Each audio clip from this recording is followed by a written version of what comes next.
abantu b'Imana twamenyaga urukundo dukunda tukamenya n'uburyo itwitaho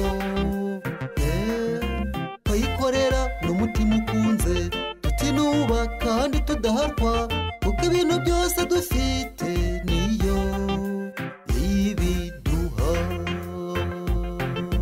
Isuzume neza nshuti yanjye niba uri igisonga cyiza cyane ikinanukira shebuja nk'uko abishaka, cyangwa niba uri igisonga kibi kinyereza umutungo wa shebuja utazabwirwaye amagambo ngo sinakumenye.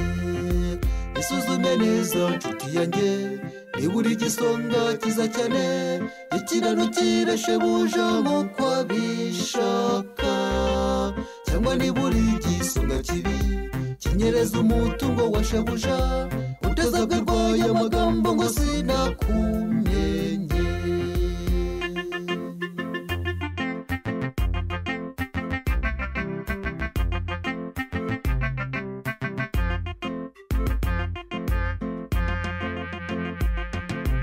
Imana niyo nyiri byose burya iduha ari ukuturagiza kugira ngo tuyibere ibisonga. Ikibabaje mbebwoko bw'Imana turabifata nkaho ari byacu tukirengagiza gukiranuka mu kwidusaba.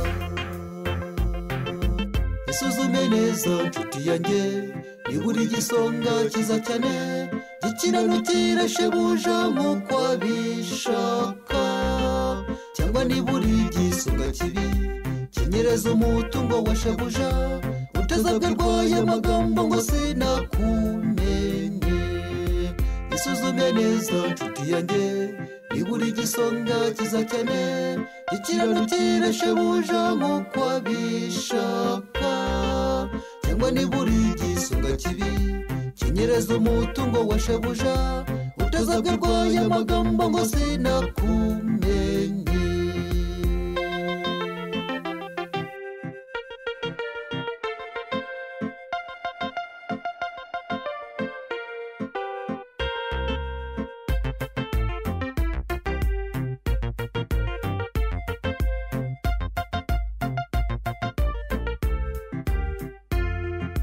Gutanga bizana imigisha, Imana iti ngaho mubikore murebe ko ntayibasendereza.